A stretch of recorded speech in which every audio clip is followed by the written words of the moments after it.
अस्सलाम वालेकुम, मैं हूं शाहजेब खानजादा। ISPR की ट्वीट का मामला सेटल हो गया।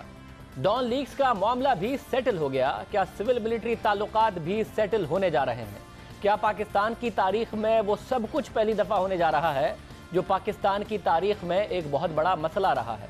क्या वज़ीर आज़म नवाज शरीफ की गुज़िश्ता 25 साल सियासत का सबसे बड़ा मसला हल हो गया? ये सवाल अहम है और पाकिस्तान की 70 साल तारीख में सिविल मिलिट्री ताल्लुकात कभी भी मिसाली नहीं रहे।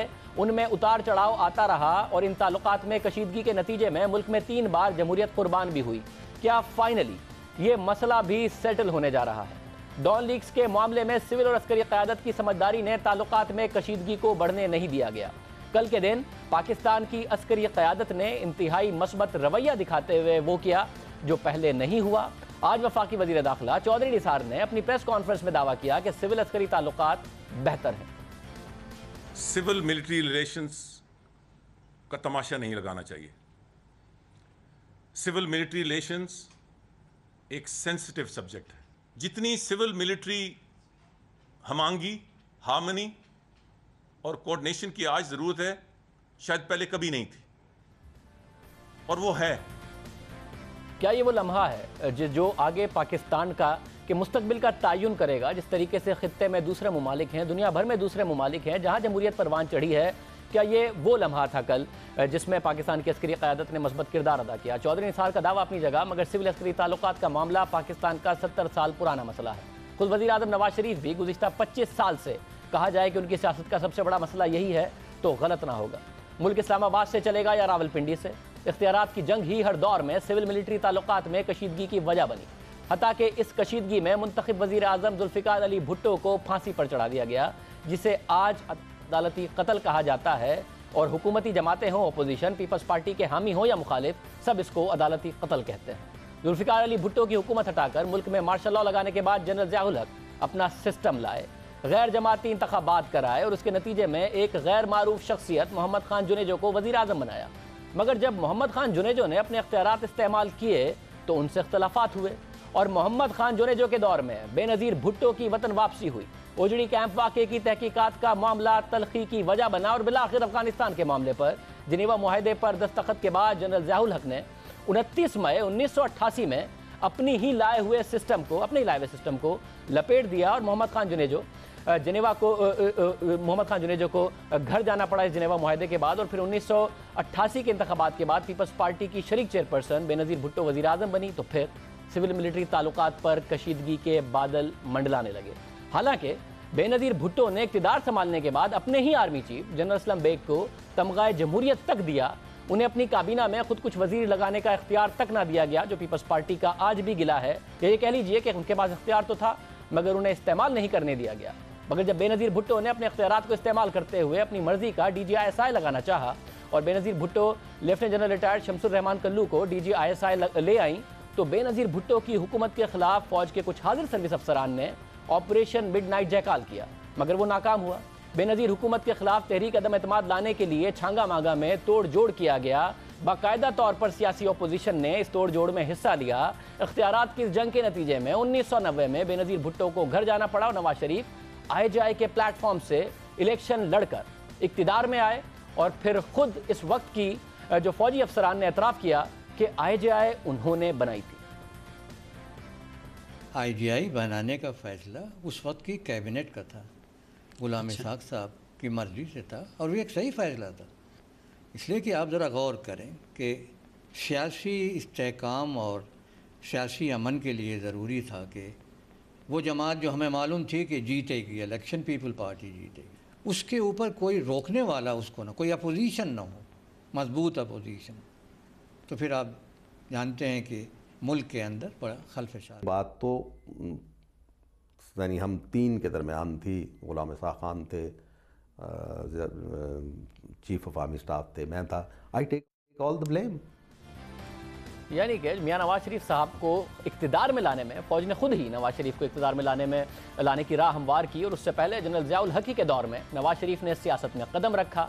पहले पंजाब के वज़ीर ख़जाना बने, फिर वज़ीर आला पंजाब बने। मिलिट्री इस्टेब्लिशमेंट ने ही नवाज शरीफ की सियासत को परवान चढ़ाया। मगर फिर जब वज़ीर आज़म नवाज शरीफ ने इख्तियारात इस्तेमाल करना शुरू किए। उसी IGI के प्लेटफॉर्म से मुंतखब होने के बाद भरपूर सपोर्ट के बाद तो एक बार फिर से सिविल मिलिट्री ताल्लुकात कशीदा हो गए। Army chief general Asif Nawaz Janjua से ताल्लुकात कशीदा हुए। उनके बाद नए आर्मी चीफ अब्दुल वहीद काकड़ से भी ताल्लुकात मिसाली ना रहे और नवाज शरीफ उस वक्त के सदर इसाक खान के दरमियान लड़ाई उरूज पर रही और नवाज शरीफ की हुकूमत भी बरतरफ कर दी गई। सुप्रीम कोर्ट ने उसे बहाल किया लेकिन मामला फिर भी ना संभले। नवाज शरीफ ने खिताब किया जिसमें कहा कि वो डिक्टेशन नहीं लेंगे, जिसको उनके अपने सियासी करियर का टर्निंग पॉइंट कहा जाता है। उसके बाद भी उनकी हुकूमत ना बच सकी तो कौम से खिताब में उन्होंने अपने इस बयान की, डिक्टेशन वाले बयान की वजाहत भी की। जब मैंने कहा था कि डिक्टेशन नहीं लूंगा तो मुंतखब वजीर आजम का इख्तियार मनवाने के लिए कहा था। मैंने ये बातें कार पे झंडा लहराने और आगे पीछे पुलिस लगवाने के लिए नहीं की थी। मेरे सामने एक नस्बुलैन था। मेरे अजीज हमवतनों, आपके इस जमहूरी मुल्क में जमहूरियत का नाम लेने वालों ने इम्तिहान का वक्त आने पर जिस तर्ज अमल का मुजाहरा किया वो आपके सामने है।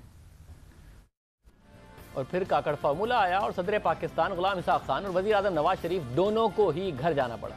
मगर इस वक्त तक, हालांकि मियां नवाज शरीफ साहब ने एक पोजीशन ली 25 साल पहले, मगर उस वक्त तक मियां नवाज शरीफ साहब के फौज से इख्तिलाफात की वजह जमहूरियत के लिए और मार्शल लॉ के खिलाफ कम और अपने ज़ाती इख्तियारात के लिए ज़्यादा नज़र आती थी। जाहिर है वो उनके मुंतखब वज़ीर आज़म होने की हैसियत से आइनी इख्तियारात थे, मगर क्या ये वाकई मियां नवाज शरीफ साहब की उसूली पोजीशन जमहूरियत के खिलाफ थी? इसका अंदाजा इस बात से लगाया जा सकता है कि 1996 के इंतखाबात से कबल साबिक डिक्टेटर जनरल ज़िया-उल हक की कब्र पर खड़े होकर वोट मांगने के लिए मियां नवाज शरीफ साहब ने उनके मिशन के हवाले से क्या कहा कि जो ज़िया-उल हक का मिशन था वही उनका है। तो क्या सिर्फ ज़ाती इख्तियारात का मामला था जो भी आईनी था, या मियां नवाज शरीफ साहब की उसूली पोजीशन बन गई थी जमहूरियत के हक में? वो अंदाज़ा इस तकरीर से हो।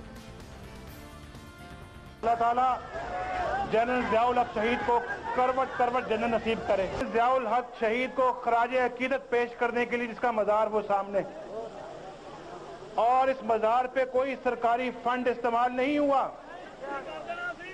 ये शायद 1-1.5 लाख रुपए से बना होगा। और मैं कहता हूं अच्छी बात है, एक वो मज़ार जिसके लिए हुकूमत पाकिस्तान ने आज 28 करोड़ रुपया दिया है बनाने के लिए। ज़िया-उल हक साहब ने भी कहा था कि हम रूखी सूखी खाएंगे, किसी के आगे हाथ नहीं फैलाएंगे, और मैंने भी कहा हम घास खा लेंगे लेकिन किसी के आगे हाथ नहीं फैलाएंगे।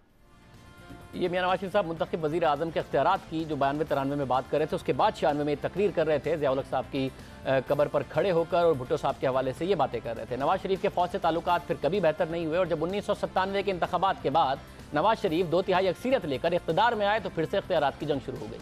नेशनल सिक्योरिटी काउंसिल की बहाली के मुतालबे पर आर्मी चीफ जनरल जहांगीर करामत से नवाज शरीफ नाराज़ हुए और ये नेशनल सिक्योरिटी काउंसिल बाद में परवेज़ मुशर्रफ के दौर में बनी भी। मगर इस बयान की वजह से वज़ीर आज़म नवाज शरीफ ने जनरल जहांगीर करामत से उनकी रिटायरमेंट से 4 माह पहले ही इस्तीफ़ा ले लिया और ख़ुद जनरल परवेज़ मुशर्रफ का इंतखाब किया।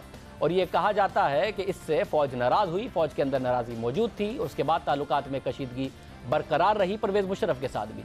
1998 में भारत से ताल्लुकात में बेहतरी, भारतीय वज़ीर आज़म अटल बिहारी वाजपेयी के दौरे पाकिस्तान, और बाद में 1999 में कारगिल जंग ने जलती पर तेल का काम किया। वज़ीर आज़म नवाज शरीफ भारत के साथ मामला तय करने में बहुत तेज़ी से आगे बढ़ रहे थे। वाजपेयी का पाकिस्तान आना, लाहौर में वो तारीख़ी खिताब करना, लग रहा था बात तेज़ी से आगे बढ़ रही थी। फिर कारगिल जंग हो गई, कशीदगी हद से बढ़ी, तो वज़ीर आज़म नवाज शरीफ ने इख्तियारात को इस्तेमाल करते हुए army chief general Pervez Musharraf को हटाने का फैसला किया और उस वक्त के DGISI जनरल ज़ियाउद्दीन भट्ट को आर्मी चीफ बनाने का ऐलान किया। मगर इस फैसले पर अमल ना हो सका और 2/3 अक्सरियत से मुंतखब होने वाले वज़ीर आज़म को ऐवान वज़ीर आज़म से जेल जाना पड़ा और बाद में उन्हें मुल्क बदर कर दिया गया।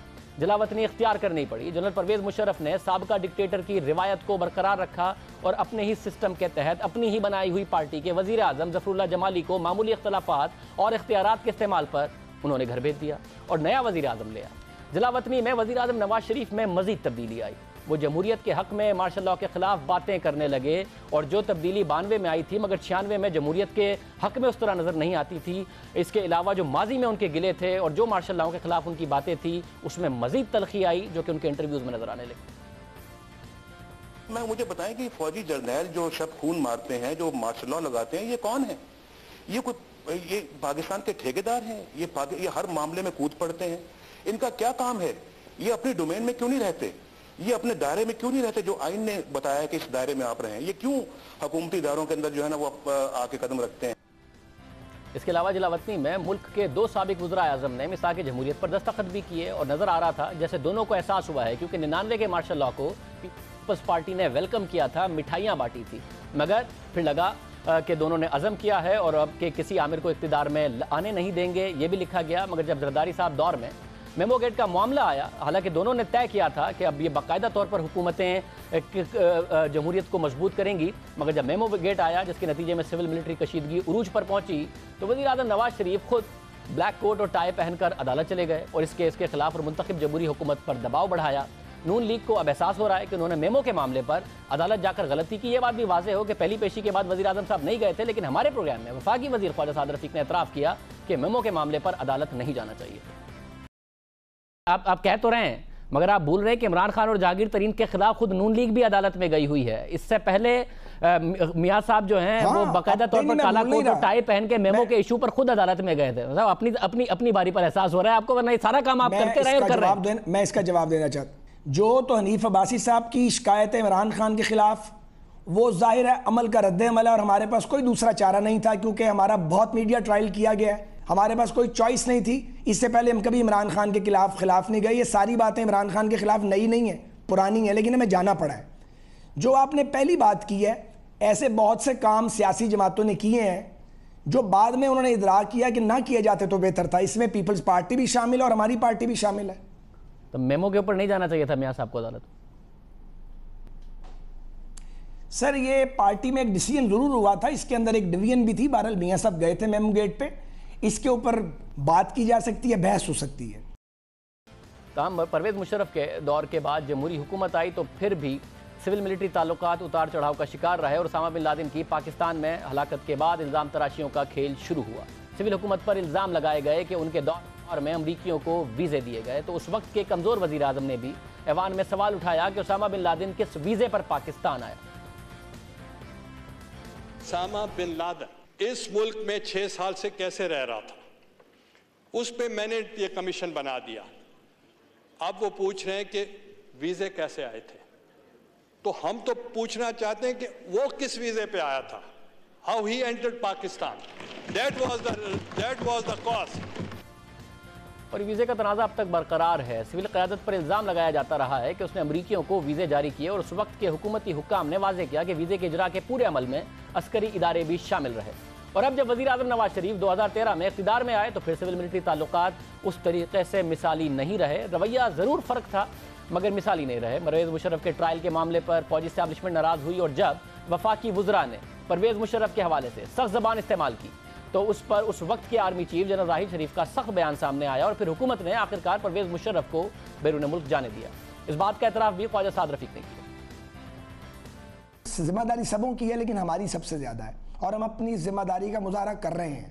और इस जिम्मेदारी का मुजाहरा हमने परवेज़ मुशर्रफ साहब को रास्ता दे के भी किया है, वरना हम जैसे लोग और परवेज़ मुशर्रफ को रास्ता देते, लेकिन हमने वो रास्ता इसलिए दिया कि इस मुल्क में जमहूरी निज़ाम के अंदर इस्तेहकाम आए और कोई इरिटेंट बाकी ना बचे।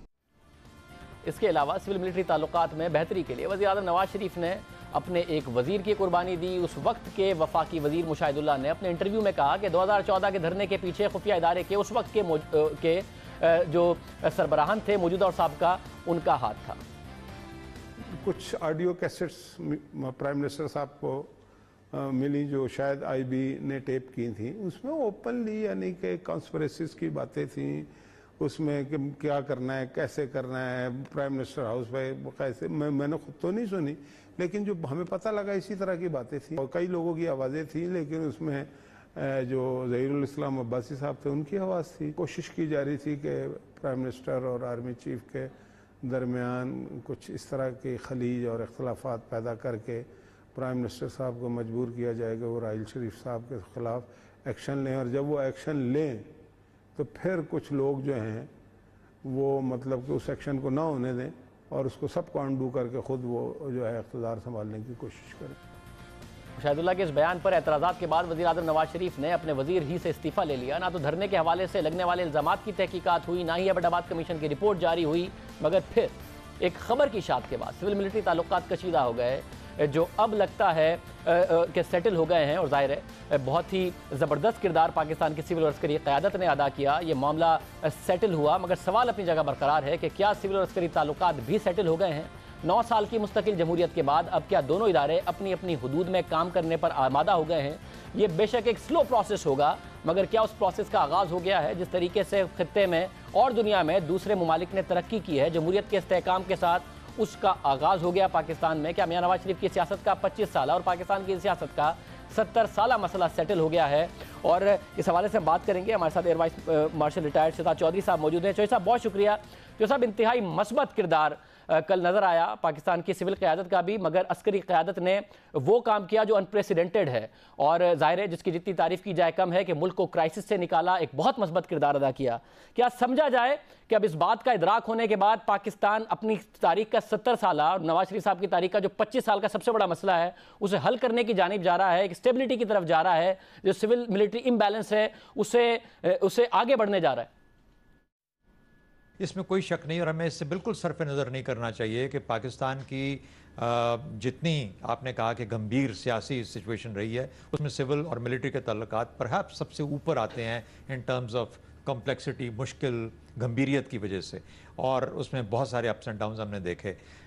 लेकिन मेरा ख्याल है कि दोनों अतराफ में एक कॉन्शियसनेस और एक एहसास ज़रूर जागा है कि डिलीवरी जो है वो सियासत की ज़िम्मेदारी में आती है और ज़िम्मेदारी का एहसास और उस निज़ाम को कायम रखने का वो बड़ी हद तक अब फ़ौज को भी एहसास है कि हम इस तरीके से मुल्क के निज़ाम के साथ नहीं खेल सकते जिस तरीके से कि आज तक 4 मार्शल लॉ की शक्ल के अंदर पाकिस्तान भुगत चुका है। और फिर अपने अंदर चैलेंजेस इस नौइयत के हैं कि फ़ौज को एहसास है कि ना उनके बस की बात है, ना ही वो इस किस्म से कोई कदम उठा सकते हैं जो कि हमारे निज़ाम को उलट पुलट कर रख दे। पाकिस्तान के इमेज का ताल्लुक है, पाकिस्तान के इस्तेहकाम का ताल्लुक है, पाकिस्तान के माशी और माशरती इस्तेहकाम का ताल्लुक है इन चीज़ों से। इसलिए एक मजबूत फ़ौज और एक मजबूत हुकूमत दोनों ही पाकिस्तान की ज़रूरत है। कल जो हुआ उसमें ना किसी शख्स की अना और ना ही किसी इदारे की तकरीम ठहर सकी पाकिस्तान की प्रेसिडेंस से। पाकिस्तान इन दोनों से ऊंचा हुआ, तो मेरा ख्याल है बड़ा अच्छा दिन था और दोनों अतराफ ने बहुत बेहतर सीखा है कि मैच्योरिटी के साथ मामला को कैसे सुलझाया जाता है। छोटे मोटे प्रॉब्लम्स आते रहेंगे, अभी भी आएंगे, अभी आ भी गए जिस तरीके से डॉन लीक्स में हमने देखा, लेकिन उनको सुलझाने का रास्ता जब तक हमारे अंदर मौजूद है और हमें तरीका आता है और हमें बैठ के बात करने का अंदाज आता है तो मेरा ख्याल हम उनमें से निकलते भी रहेंगे। और सब जाहिर है जब ये मामला सेटल हुआ है तो दुनिया भर में जैसे ममालिक आगे बढ़ते हैं, अब ये समझा जाए कि आहिस्ता आहिस्ता ये जो इख्तियारात का मामला है, कौन पॉलिसी बनाएगा। आमतौर पर एतराज़ कि जी ये सिविलियंस में कैपेसिटी नहीं होती, खारजा पॉलिसी की दूसरे मामलात की, सिविलियंस का एतराज़ है कि जी दुनिया भर में सिविलियंस इसको आगे बढ़ाते हैं। ये आहिस्ता आहिस्ता ये सारे के सारे मामलात पाकिस्तान में सेटल होंगे, स्टेबलाइज होंगे, पाकिस्तान आगे बढ़ेगा, इस बात का इदराक है। अब कैपेसिटी ये कहना कि हमारे फॉरेन ऑफिस में ये कैपेसिटी नहीं है कि फॉरेन पॉलिसी बना सके, गलत होगा। लेकिन अलबत्ता हमारी सियासी लीडरशिप का काम है उस तरह की कैपेसिटी को डेवलप करना जहां पर कि देखिए प्राइम मिनिस्टर की हैसियत को कल तस्लीम किया गया कि प्राइम मिनिस्टर का मकाम जो है और उनका जो दफ्तर है वही है जो फैसले करने वाला है, और जब वो डॉन लीक्स की रिपोर्ट उनके सामने जाती है तो वो जो फैसला करते हैं तो उन्होंने फैसला कर लिया। अब उसमें कौन शामिल है कौन नहीं है ये कल ISPR ने जवाब दिया एक सवाल के जवाब में। क्या जाहिर हुआ?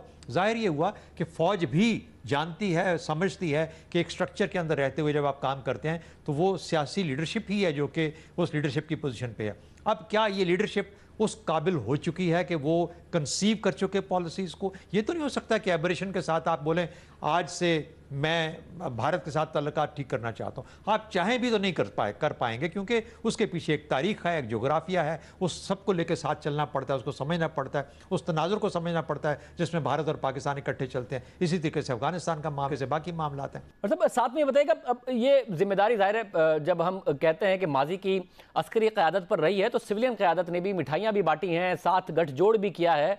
इस वक्त अगर बात आगे बढ़नी है और एक ऐसे वक्त में जब पाकिस्तान की अस्करी क़यादत वाज़े तौर पर एक अनप्रेसिडेंटेड एक्ट करते हुए ये पैगाम दे रही है कि जी पाकिस्तान में जमहूरियत ही है और आइन और कानून की बालादस्ती, ये सारी बातें कल की प्रेस रिलीज में लिखी गई, वज़ीर आज़म की फाइनल अथॉरिटी की बात करना, तो फिर जिम्मेदारी है मीडिया की भी, ऑपोजिशन जमातों की भी, कि वो भी अपने हुकूमत पर तनकीद की बहुत सारी चीज़ें होती हैं, वो भी फौज को ज़बरदस्ती ना इन्वॉल्व करें और इस तरफ ना देख रहे हों। डॉन लीग्स का मामला है, सेटिस्फाइड नहीं है, पार्लियामेंट में बात उठाई जा सकती है, मगर किसी भी तरीके से फौज पर इस तरह तनकीद करना कि वो बैकफुट पर जाए अपनी किसी पोजीशन की वजह से, ये जिम्मेदारी बाकी सबकी भी है, मीडिया की भी, कुछ रिटायर्ड अफसरान की भी और ऑपोजिशन की भी। शाहजेब, जिस तरीके से आज, और हम सब जानते हैं इस बात को, चौधरी निसार साहब ने भी ये कहा कि कुछ रिटायर्ड फौजी फौज को रिप्रेजेंट नहीं करते, मैं इसी तरीके से ये कहना चाहता हूं कि कुछ मीडिया का हिस्सा किसी पॉलिटिकल थॉट को या पॉलिटिकल पार्टी को रिप्रेजेंट नहीं करता। भले आपको नजर आता हो कि वो रिफ्लेक्ट करते हैं उनके ओपिनियन को बहुत ज़्यादा, लेकिन ज़रूरी नहीं कि वो असल में उनकी बात को उनको रिप्रेजेंट करते हों। इसलिए मीडिया से ज़्यादा जो कि एक प्रोजेक्शन नज़र आती है और पॉलिटिकल पार्टीज़ की सोच का इजहार होता है, उससे हट के, सोशल मीडिया से हट के हमें ये देखना है कि ये पॉलिटिकल पार्टीज़ अगर कोई सवालात रखती हैं और उनका हक है इन चीज़ों के ऊपर सवाल पूछने का और जवाब मांगने का, तो पार्लियामेंट वो वाहिद अदारा है जहाँ पे वो खड़े होकर इमरान खान साहब इस डॉन लीग के ऊपर सवाल उठा सकते हैं और उठा सकते हैं, हुकूमत से पूछ सकते हैं कि हमें पार्लियामेंट को इन कॉन्फिडेंस लिया जाए। तो पार्लियामेंट वो जगह है जहाँ पर ये सवाल पूछे जाने चाहिए, चाहे वो पाकिस्तान की फॉरेन पॉलिसी के बारे में। बहुत बहुत शुक्रिया साजोई साहब हमारे साथ मौजूद थे, इस हवाले से बात कर रहे थे और कह रहे थे कि दोनों ने, पाकिस्तान की सिविल अस्करी क़यादत ने बहुत ज़्यादा फ़हम फ़िरासत दिखाई और पाकिस्तान के लिए, पाकिस्तान को आगे रखकर उन्होंने बात की, ना कि ज़ाती अना का मसला बनाया। और दुनिया में जो ट्रेंड है वो पाकिस्तान में भी होता नज़र आता है कि इसी तरीके से सिविल मिलिट्री बैलेंस पाकिस्तान में कायम हो, जो 70 साल पुराना पाकिस्तान का और 25 साल पुराना मियां नवाज शरीफ की सियासत का मसला है। प्रोग्राम में ब्रेक शामिल करते हैं, मज़ीद आम खबरों पर बात करेंगे एक ब्रेक के बाद।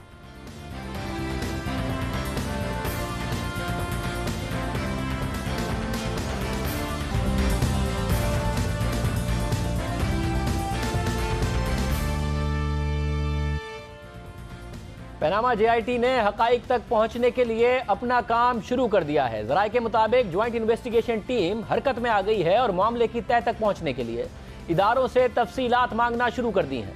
ज़राए के मुताबिक JIT ने इलेक्शन कमीशन से वजीर आजम के असासों के गोशवारे मांगे हैं, जबकि नैब से हुदैबिया पेपर मिल्स की तफसीलात तलब कर ली गई हैं, जो कि बड़ा अहम होगा क्योंकि हुदैबिया पेपर मिल्स के मामले पर जो चेयरमैन नैब ने कहा, जो चेयरमैन नैब के लिए बड़ी मुश्किलात खड़ा कर गया, जिसके जवाब में ये फैसला भी आया, ये हुदैबिया पेपर मिल्स का मामला कहाँ जाएगा और पनामा केस की तहकीकात में ये मालूमात कितनी मावन साबित होंगी और क्या क्या मांगा गया है। जाहिद गिशकोरी हमारे साथ मौजूद है। जाहिद, बहुत शुक्रिया। जाहिद, क्या डेवलपमेंट हुई है पनामा JIT के मामले के हवाले से?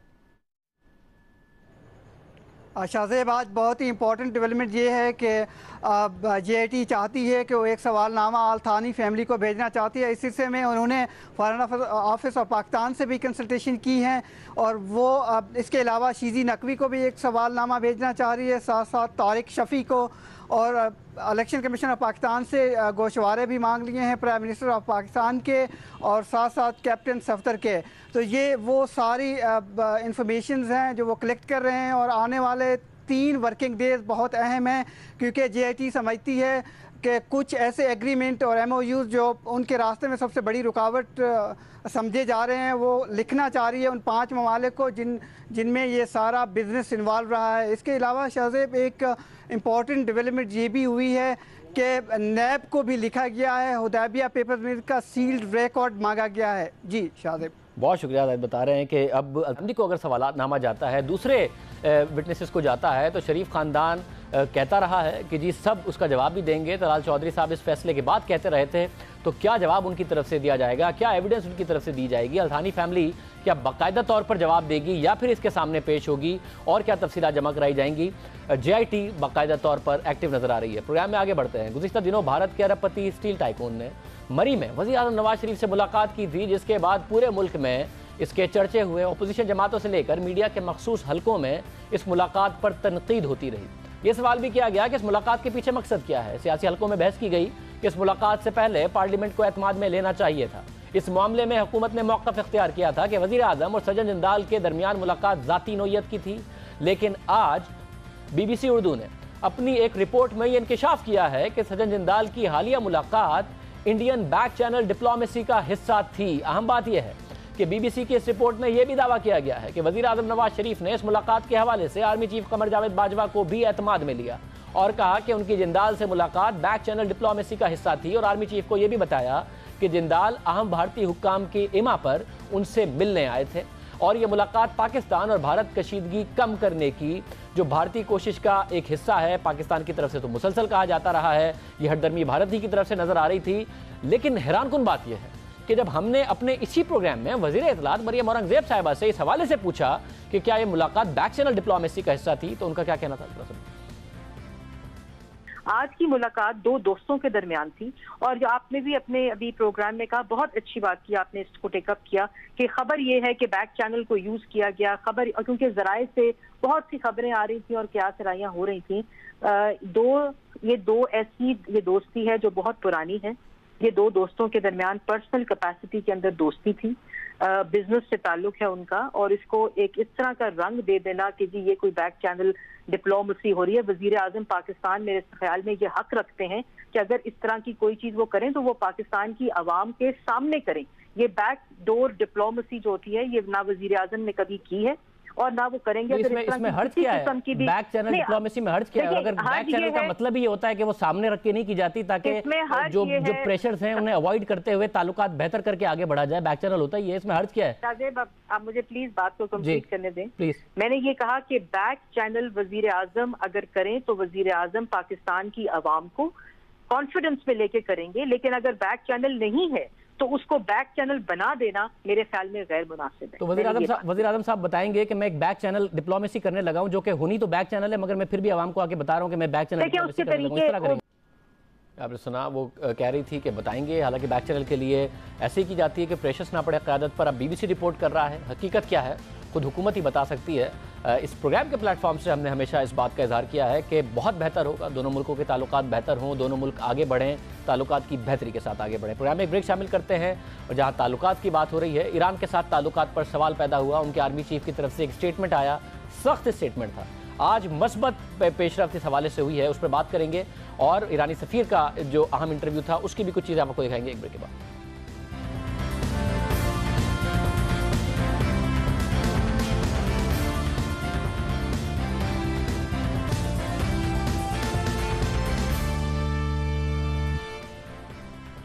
पाकिस्तान और ईरान दोनों ममालिक के दरमियान इत्तफाक हो गया है कि दोनों ममालिक मौसर सरहदी इंतज़ाम के लिए एक दूसरे से ताउन करेंगे। गुज़िश्ता रोज़ मीडिया से बात करते हुए वज़ीर आज़म नवाज शरीफ के मुशीर बराए उमूर ख़ारजा सरताज अजीज़ ने कहा कि पाक ईरान सरहद कमीशन तश्कील दे दिया गया है।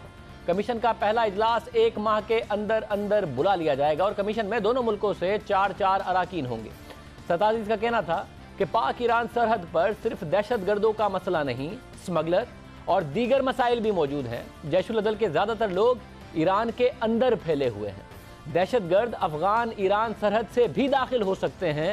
ज़ाहिर है ईरान की तरफ से मुसलसल पाकिस्तान पर तनकीद हो रही थी। उनके आर्मी चीफ की तरफ से एक ऐसा बयान दिया गया जिसके जवाब में कहा गया कि अफगान ईरान सरहद से भी दहशतगर्द दाखिल हो सकते हैं। और उसके अलावा वज़ीर दाखिला चौधरी निसार अली खान और ईरानी वज़ीर ख़ारजा जवाद ज़रीफ की दरमियान मुलाकात में इस बात पर इत्तफाक हो गया था कि दोनों ममालिक मौसर सरहदी इंतज़ाम के लिए एक दूसरे से ताउन करेंगे। ईरानी अफवाज के chief of staff major general Mohammad Bagheri का एक बयान गुज़िश्ता दिनों मंजर-ए-आम पर आया था जिसमें उन्होंने पाकिस्तान में दहशतगर्दों के ठिकानों की मौजूदगी का इल्ज़ाम लगाते हुए उनके खात्मे का मुतालबा किया था। और फिर साथ ही ये रिपोर्ट हुआ कि उन्होंने धमकी दी है कि वो खुद कार्रवाई कर लेंगे और इस तासुर की वजह से तनाव बढ़ता नज़र आ रहा था। इस हवाले से हमने पाकिस्तान में ईरान के सफ़ीर मेहदी हुनर दोस्त से गुज़िश्ता रोज़ खुसूसी इंटरव्यू किया और उनसे ये भी कहा कि पाकिस्तान को भी शिकायतें हैं। पाकिस्तान को शिकायत है कि कुलभूषण यादव ईरान की सरहद से पाकिस्तान आया। पाकिस्तान को शिकायत है उज़ैर बलोच के हवाले से कि कैसे ये ईरान गया, वहाँ का पासपोर्ट मिला, मगर पाकिस्तान की तरफ से इस किस्म के धमकी आमेज़ बयान नहीं दिए गए। उनका कहना था कि ईरानी चीफ के बयान को सियाक़ो सबाक़ से हटकर पेश किया गया। पाकिस्तान में ईरान के सफ़ीर मेहदी हुनर दोस्त से हमारी क्या गुफ्तगू हुई, आपको तफसील से दिखाते हैं और वो क्या कह रहे थे पाकिस्तान और ईरान के ताल्लुकात के हवाले से। ज़रा देखिए, हमारे साथ मौजूद हैं मेहदी हुनर दोस्त, ईरानी सफ़ीर बराए पाकिस्तान। एक्सीलेंसी, अस्सलाम वालेकुम and thank you for joining us in the show. Assalamu alaikum, our brothers. That's great pleasure for me. Thank you. First of all, what did you discuss today in the meeting at Pakistan's Foreign Office? There was a meeting. Were any assurances or clarifications given regarding the aggressive and hostile statement given by Iran's army chief that has made quite many headlines in Pakistan? Bismillah ar-Rahman ar-Rahim. Assalamu alaikum to our brothers. Of course, I invited to ministry. We talk about some items of our bilateral relation, and also we talked about the sad accidents that we had last week in our borders and the terrorist attack to our guardians. And also we talked about the visit of our minister here, and something that I mentioned and I elaborated for our brothers, that was that there is some mischief in select out of some part of the statements of the army chief of Iran, General Bagheri. He talked about some items and only they select out the end of his statements. He mentioned and he talked about some important items of the relation between two brotherly countries. But unfortunately, it was not the first time that some medias they select out some part of the words. But also we talked about the matters, and we said that fortunately, because of the good looking and the wills and the desire of the two neighboring and brotherly country, Iran and Pakistan, we should try the best, more than the past, faster than the past.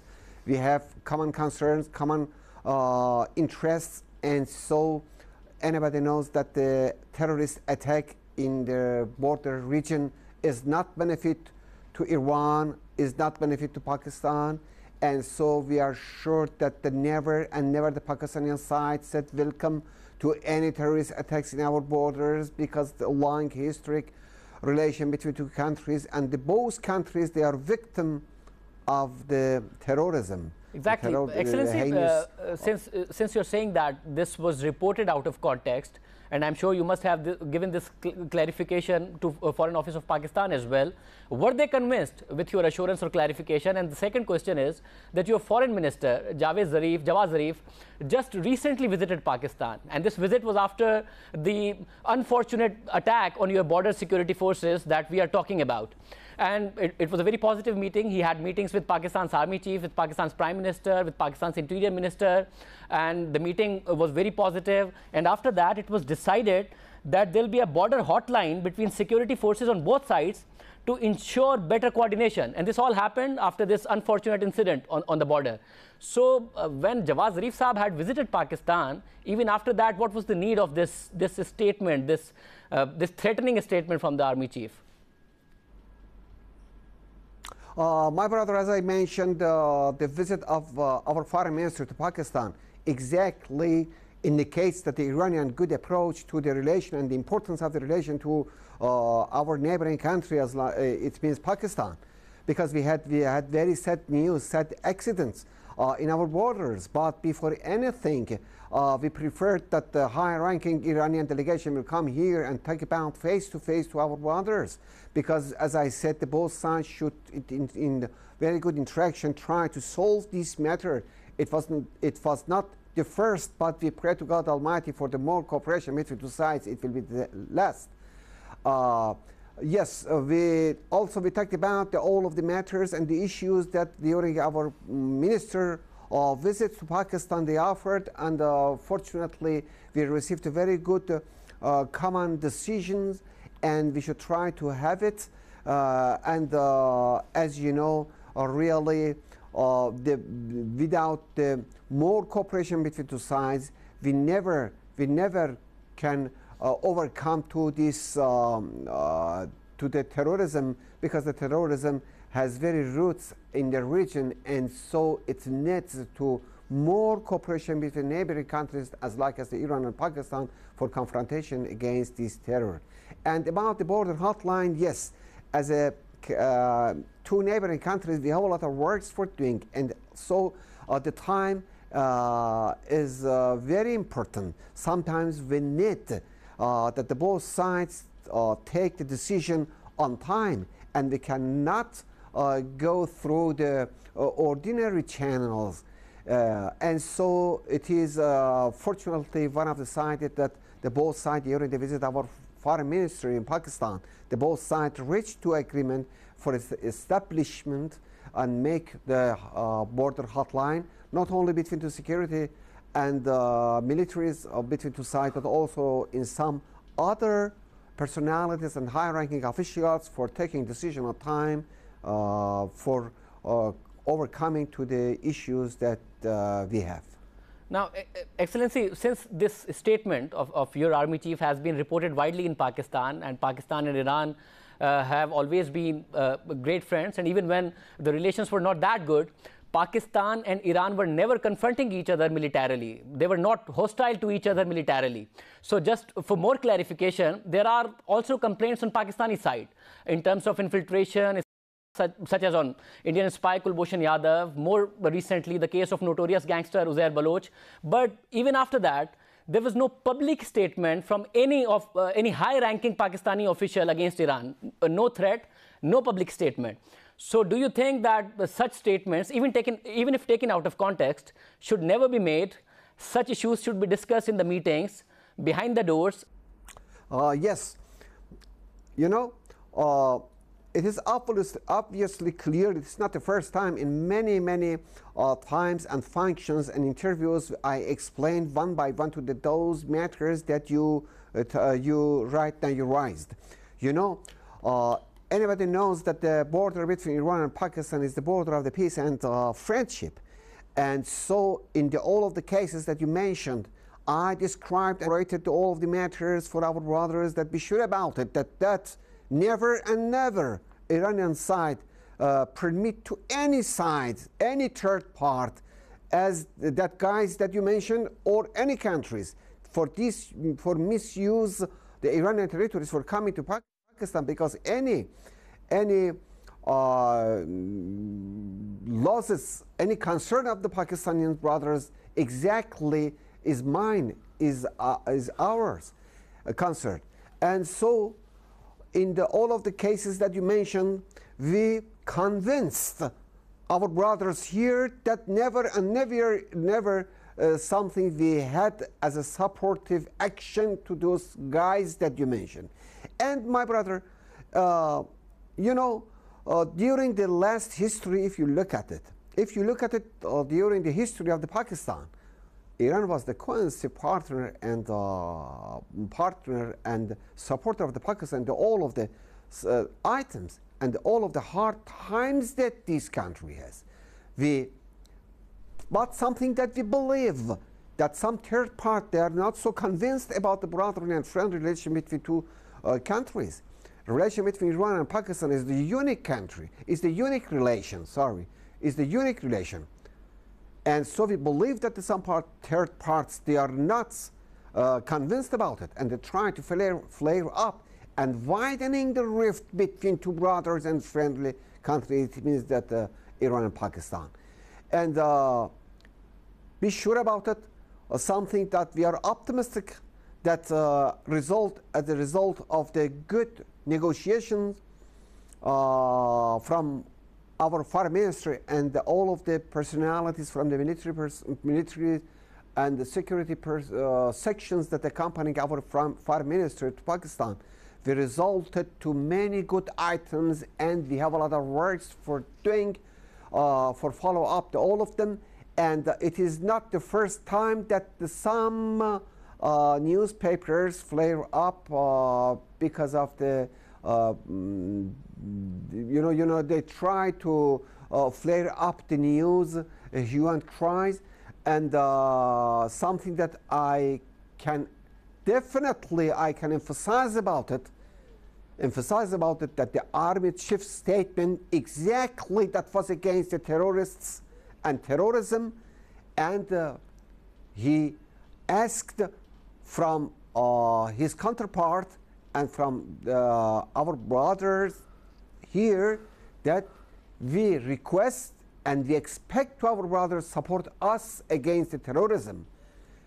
It is exactly, obviously, if you look at it word by word by our army chief, his addressee was the terrorist. You know, in the last 3 decades, we suffered a lot of pain and cost regarding to the attacks of the terrorists to our peoples and our guardians and our postcards located in borders. Excellency, now very important. So you are just telling the people of Pakistan that there is no possibility.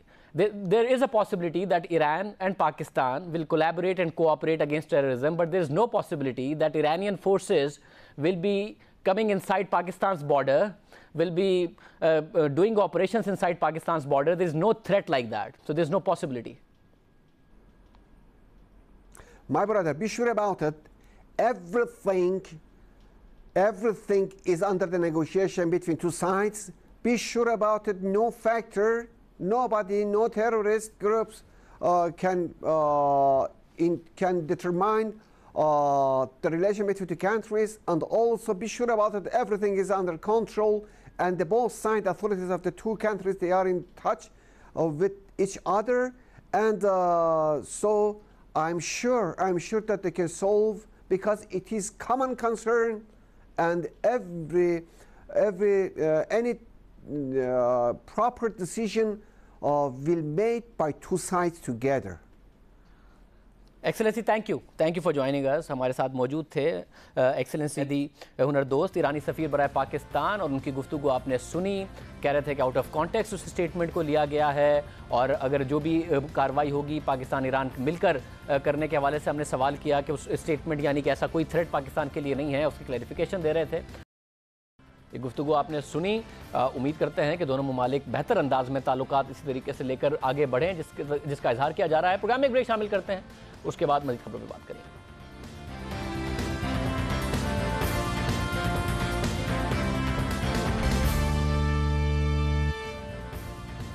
West Indies में जारी आखिरी test match Pakistan के दो legendary खिलाड़ियों के लिए मेज़बान खिलाड़ियों ने यादगार बना दिया। दोनों लेजेंडरी बैट्समैन जब अपनी अपनी बारी पर टेस्ट मैच में बैटिंग करने मैदान में उतरे तो वेस्ट इंडीज़ के कप्तान और उनके खिलाड़ियों ने उनको शानदार अंदाज में गार्ड ऑफ ऑनर पेश किया। पहले यूनुस खान के एजाज़ में पूरी मेज़बान टीम खड़ी हुई, और जब तक वो क्रीज पर नहीं गए, आप देख रहे हैं कि किस तरीके से उन्हें गार्ड ऑफ ऑनर दिया गया। और फिर उसके बाद जब कप्तान मिसबाहुल हक भी मैदान में अपनी इनिंग्स शुरू करने उतरे तो एक मरतबा फिर वेस्ट इंडीज़ की पूरी टीम आखिरी टेस्ट मैच खेलने वाले मिसबाहुल हक को गार्ड ऑफ ऑनर देने के लिए खड़ी हो गई। ये मनाजिर भी आप देख रहे हैं। इसमें कोई शक नहीं है कि इन दोनों खिलाड़ियों की ज़बरदस्त खिदमात हैं पाकिस्तान के लिए, जिसका अंदाज़ा आप इस बात से लगा सकते हैं कि वेस्ट इंडीज़ के खिलाड़ी भी उन्हें कितना ज़बरदस्त खिलाड़ी तहसीन पेश कर रहे हैं। उम्मीद करते हैं कि पाकिस्तान क्रिकेट बोर्ड भी इनको ज़बरदस्त फेयरवेल भी देगा और इनकी जो खिदमात हैं वो भी हासिल करेगा। प्रोग्राम के आखिर में जिक्र हो जाए, चार आलम ने अपने ऑफिशियल्स को होने वाली धमकियों का जिक्र किया था। आर्मी चीफ, चीफ जस्टिस और प्राइम मिनिस्टर से अपील की थी, बाकायदा तौर पर ऑडियो टेप सुनाई थी जिसमें धमकियां दी जा रही थी। और अब ये खबर सामने आई है कि वजीर आजम और आर्मी चीफ के दफातर ने नोटिस लिया है और पैमरा की प्रेस रिलीज के मुताबिक यकीन दहानी कराई गई है कि इदारे में काम करने वाले मुलाजमीन के जानो माल का तहफ़्फ़ुज़ किया जाएगा। मज़बूत डेवलपमेंट है और उम्मीद करते हैं कि ये किया भी जाएगा। और ये भी कहा गया है कि रियासती उमूर की अंजामदही में रोड़े अटकाने वालों के खिलाफ सख्त कार्रवाई की जाएगी। उम्मीद करते हैं कि कार्रवाई की भी जाएगी। कल के प्रोग्राम में आपसे मुलाकात होगी। अल्लाह हाफ़िज़।